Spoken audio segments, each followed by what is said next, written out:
Olá, galerinha do sexto ano. Sou a professora Lana de História e hoje nós iremos dar início ao nosso módulo 4. Ok, pessoal? Vamos lá? Vamos iniciar? Bem, hoje, já que iremos iniciar o nosso módulo 4, eu vou apresentar aqui para vocês o nosso livro.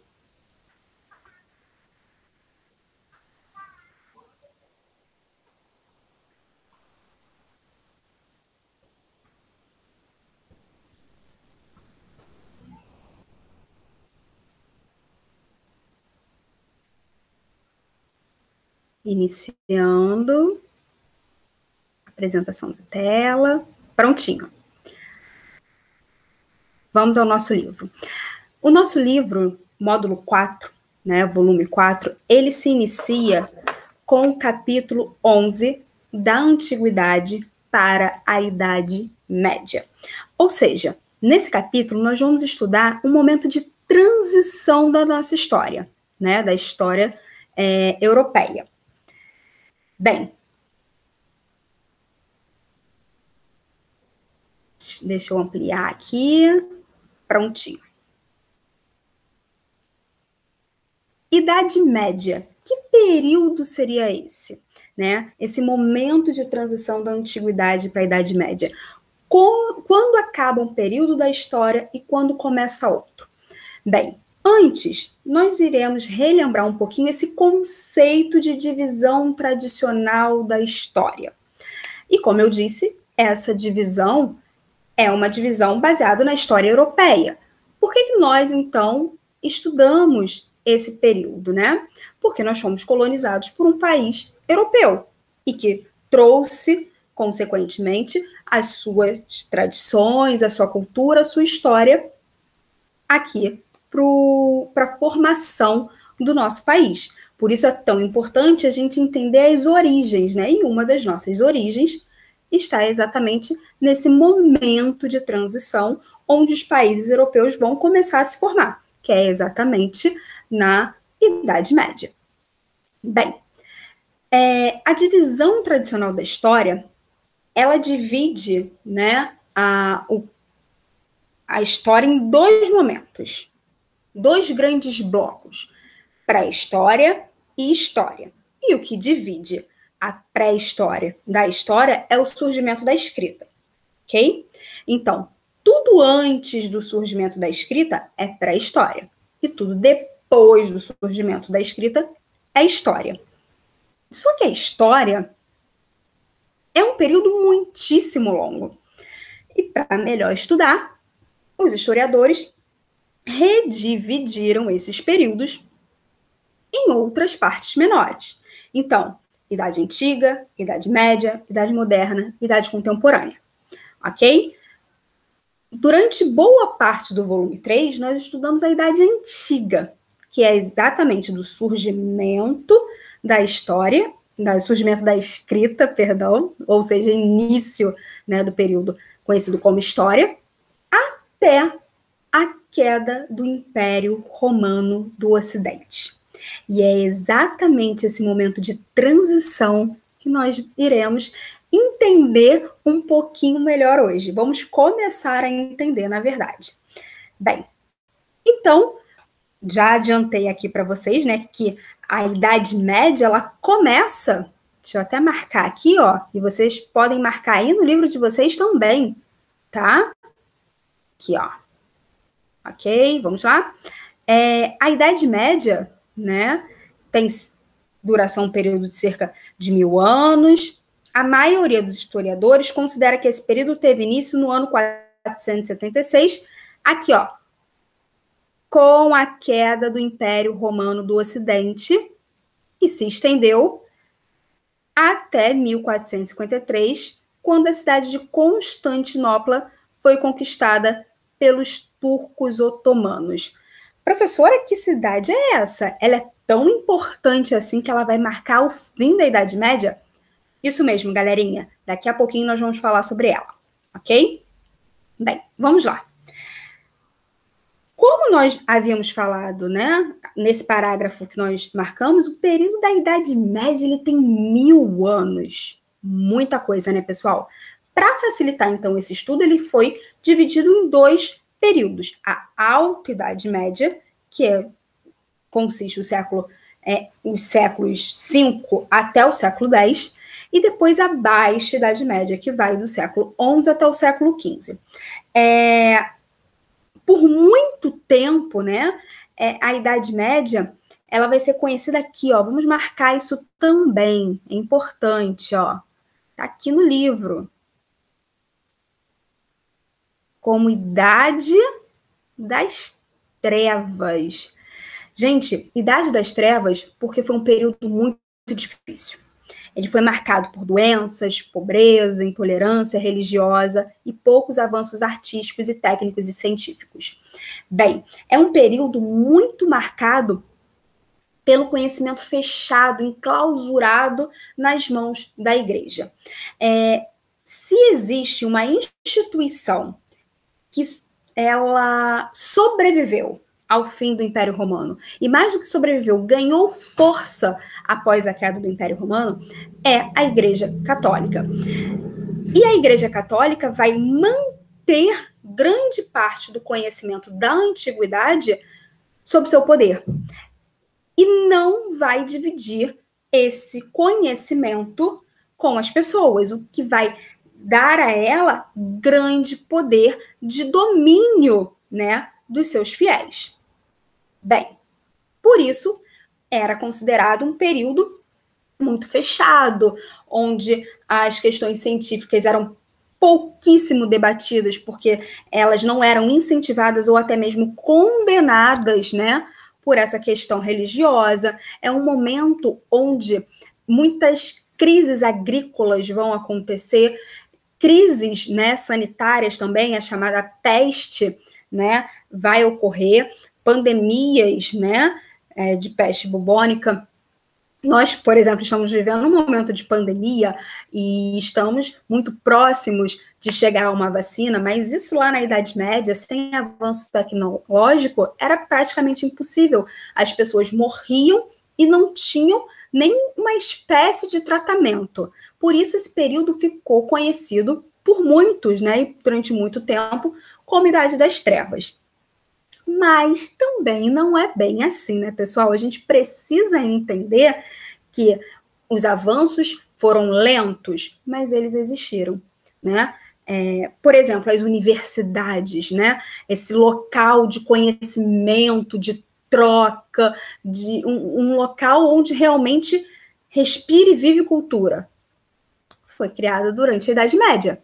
Então, pessoal, não era tanta treva assim, né?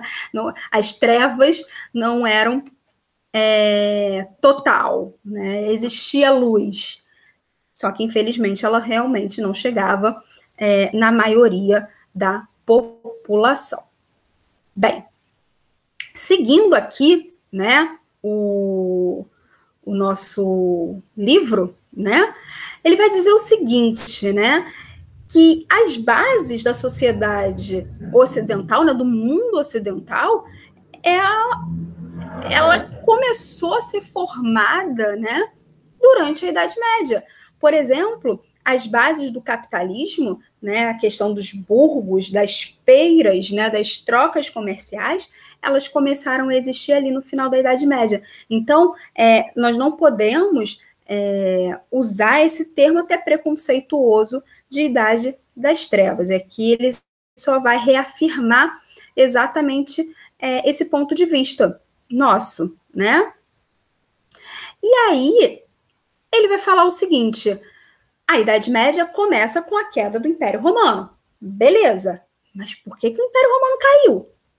Né? Por que ele acabou? Parecia tão sólido. Bem, vamos primeiro entender como ele chega no auge, né? Vamos pensar o Império Romano como... Existem, aliás, algumas metáforas para a gente entender o Império Romano. A primeira delas é um carrinho de montanha-russa.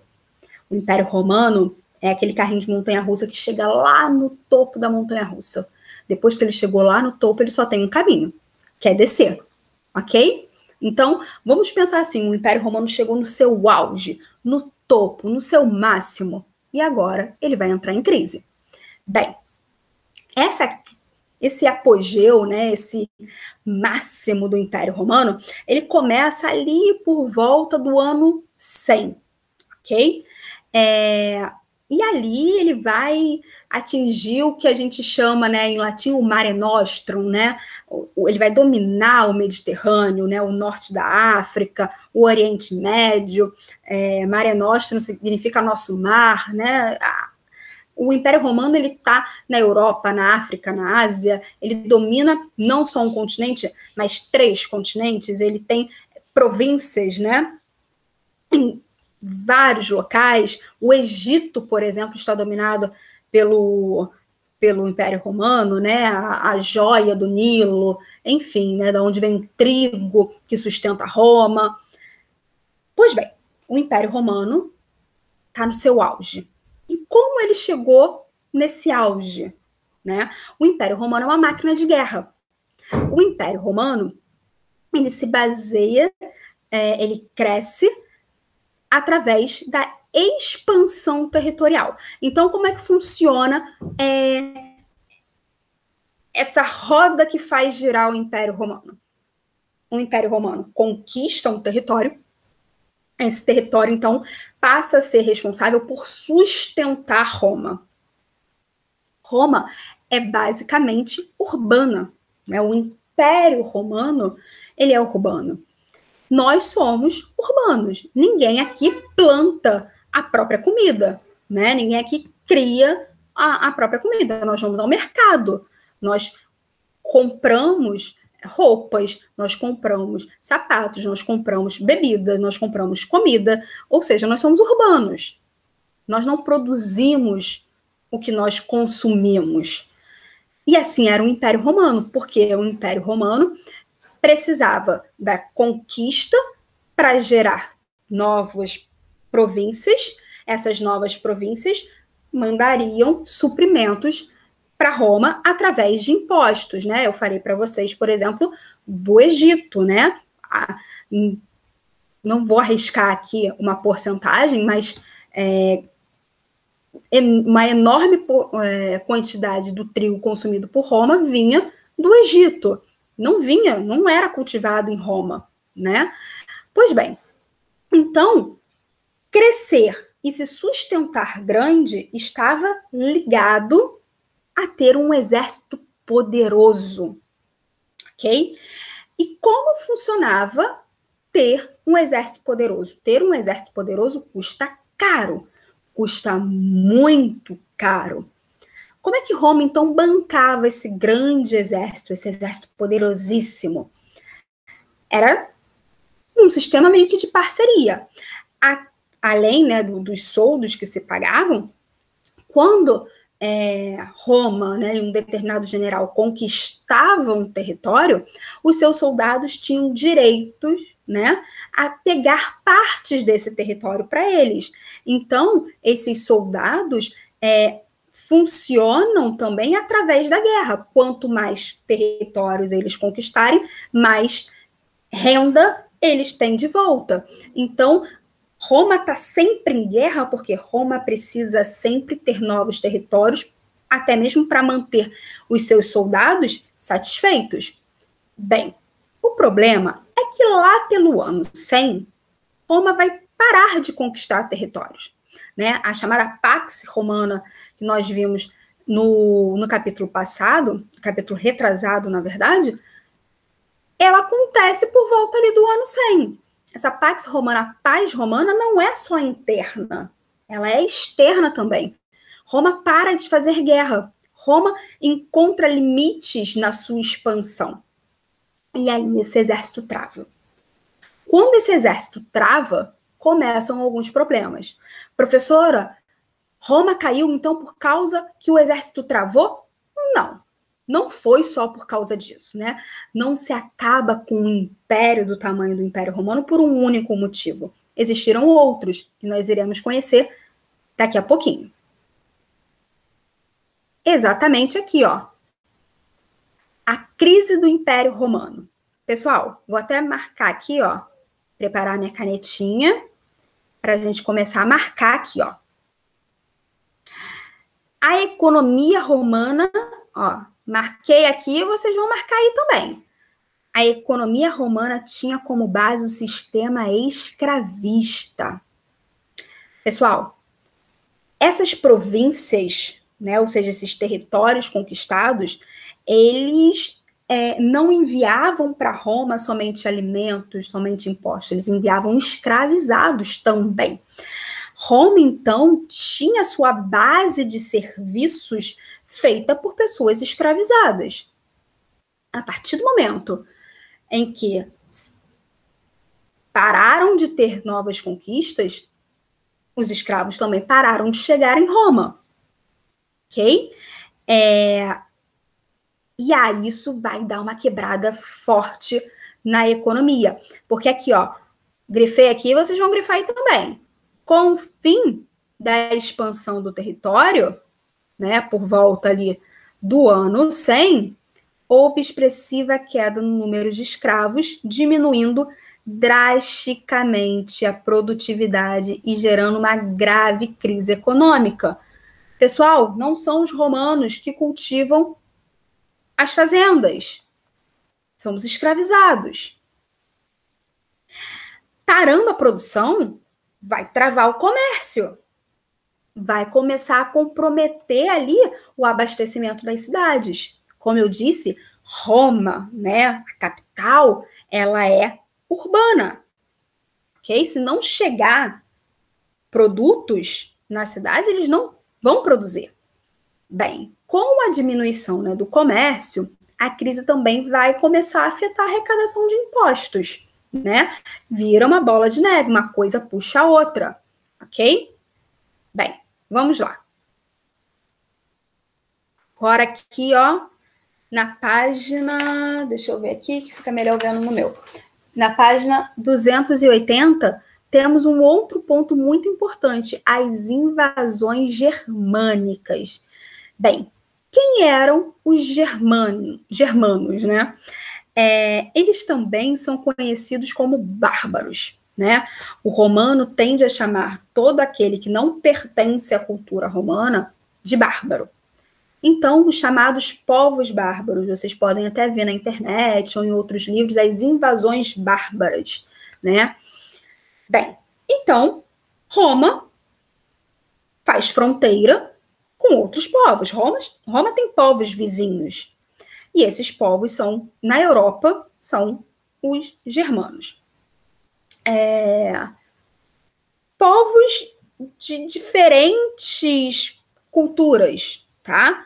Mas que o romano colocava todo mundo como se fosse uma coisa só, uma coisa única.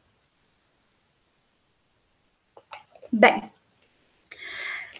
quando esse exército para de conquistar novos territórios, essa crise também chega nos soldados, que obviamente não vão ficar mais nos seus postos de trabalho sem receber, né? Sendo assim, o Império Romano começa a ter uma crise militar, porque muitos desses soldados vão abandonar os seus postos porque vão precisar se dedicar a outras atividades para continuar sustentando as suas famílias. E aí o que vai acontecer? Essas fronteiras vão ficar sem supervisão. A qualquer momento o Império Romano pode ser invadido. Os senadores, né, o Império, enfim, vai chegar até o ponto de fazer ali um acordo, né? Vamos grifar isso aqui, ó. Aqui, ó, nesse primeiro parágrafo mesmo. Os governantes romanos, grifei aqui, vocês vão grifar aí. Os governantes romanos promoveram acordos com os líderes dos povos germânicos, que ocupavam territórios do Império no norte da Europa, ok? O que rolava nesses acordos? Era mais ou menos assim, olha só, vocês ficam aqui, tá? Pode entrar nesse pedacinho aqui do Império Romano, mas não deixa mais ninguém entrar, não. O acordo é contigo, tá? Você toma conta. Eles fizeram dos povos germânicos vizinhos ali, que eles tinham até um certo bom relacionamento, de caseiro. Olha só, toma conta aqui do meu terreno, e aí você não deixa mais ninguém entrar, ok? Durante um tempinho, isso funcionou, mas nós iremos ver mais à frente que isso não vai se sustentar por muito tempo, tá? E aí o que vai acontecer? Invasões germânicas entre os séculos 4 e 5. Vai chegar um momento em que o Império não vai sustentar essas fronteiras e vai ocorrer uma onda, né, de invasões bárbaras que vão chegar até a capital Roma. Mas antes disso, numa última tentativa de, né, para realmente salvar o Império, Teodósio, né, vou grifar aqui, ó, teve uma ideia. Ó, o imperador Teodósio dividiu ali no ano, ó, cadê aqui, ó, peraí, aqui, ó, no ano, não foi, de 395, ele vai dividir o território do Império Romano em duas partes. Império Romano do Oriente, ok? E Império Romano do Ocidente. Bem, qual foi a ideia do Teodósio? O Império é gigantesco. A gente não está dando conta de administrar tudo isso. Vamos dividir para melhor administrar. O problema é que quando se divide também se enfraquece, né? Mas naquele momento era uma tentativa de solução. Então, tanto que o Império Romano do Ocidente vai cair, mas o Império Romano do Oriente, né, que vai ter a capital em Constantinopla, lembra que eu falei que nós iríamos voltar nessa cidade, né, Constantinopla, ela vai sobreviver ainda por mais 1000 anos. O Império Romano do Oriente vai viver por mais 1000 anos depois, aproximadamente, lógico, 1000 anos, após a queda do Império Romano do Ocidente. E aí, depois que ele divide esse território, o Império ganha um certo fôlego, mas não resiste por muito tempo. Ele divide o Império em 395, em 476, as fronteiras são definitivamente rompida pelos povos germânicos, né, os povos bárbaros, e ocorre uma invasão, uma onda, né? Deixa eu até ampliar aqui, ó. Essas invasões, aqui, ó. Império Romano do Ocidente, essa parte aqui, esse salmão, né? Esse rosa mais claro, e o Império Romano do Oriente, é esse aqui, ok? E essas linhas são as invasões. Então, vários povos entraram no território, né, romano. Os ângulos, os suevos, os lombardos, os francos. Vocês estão percebendo que alguns desses nomes são nomes que futuramente irão dar origem a países, né? Francos, França. Anglos, né? Anglos-saxões vão dar origem aqui à Grã-Bretanha, Inglaterra, né? Então, muitos desses povos, a mistura desses povos com os romanos, né, vão dar origem a línguas novas, né? As línguas neolatinas vão dar origem também a países novos, né? E aqui nós temos os reinos germânicos, né? Que tinham uma sociedade extremamente plural, lembrando que esses povos não são todos iguais, tá? A gente não pode colocar todo mundo como igual, né? Como os romanos faziam, são todos bárbaros, não. São povos com línguas, costumes diferentes, tinham sim suas semelhanças, óbvio, mas também tinham suas características próprias, né? Deixa aqui ampliar o mapa para a gente poder ver esses reinos germânicos do início do século VI, né? Reino dos visigodos, dos suevos, os ostrogodos vão dominar aqui o que viria a ser no futuro a Itália, né? Os reinos francos, né? Os saxões, eles vão formar o chamado Sacro Império, né? Os reinos romanos germânicos, porque são exatamente a junção do que restou do Império Romano com os povos germânicos. E aí a gente precisa entender um pouquinho como é que funcionava essa organização social desses povos, né? Diferentemente dos romanos, eles não tinham a característica da centralização, né? O Império Romano, ele é super centralizado na figura de um imperador, que é o onipotente, onipresente, ele é praticamente um deus, né? Chega-se ao ponto de alguns imperadores obrigarem a população a cultuar a figura deles como de um deus. Isso não rolava com os povos germânicos, né? Como eu falei que eles tinham diferenças, eles tinham algumas semelhanças, e essa é uma semelhança muito comum entre os povos germânicos. Como é que funcionava isso? Eles eram povos patriarcais, né? Aqui, ó, vamos grifar aqui, ó. Os povos germânicos eram patriarcais, na sua grande maioria. Então, como é que funcionava? Os chefes de cada família tomavam as decisões, a não ser em tempo de guerra. Em tempo de guerra, né, esse chefe,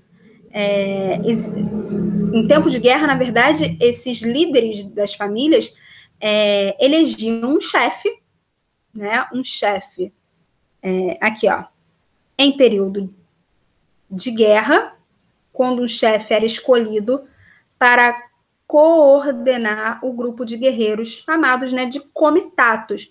Bem, galera, só para situar vocês, isso está na página 281, tá? Comitatos. E o que é o comitatus? O comitatus é exatamente essa fidelidade guerreira. Ou seja, durante um período, né, de guerra, um período extraordinário, esses povos que não são centralizados, eles se unem, tá? E eles se unem e seguem um líder. Esse líder, então, tem a obrigação de defender, né, os guerreiros que estão seguindo ele. Em contrapartida, esses guerreiros precisam dar a vida por esse chefe.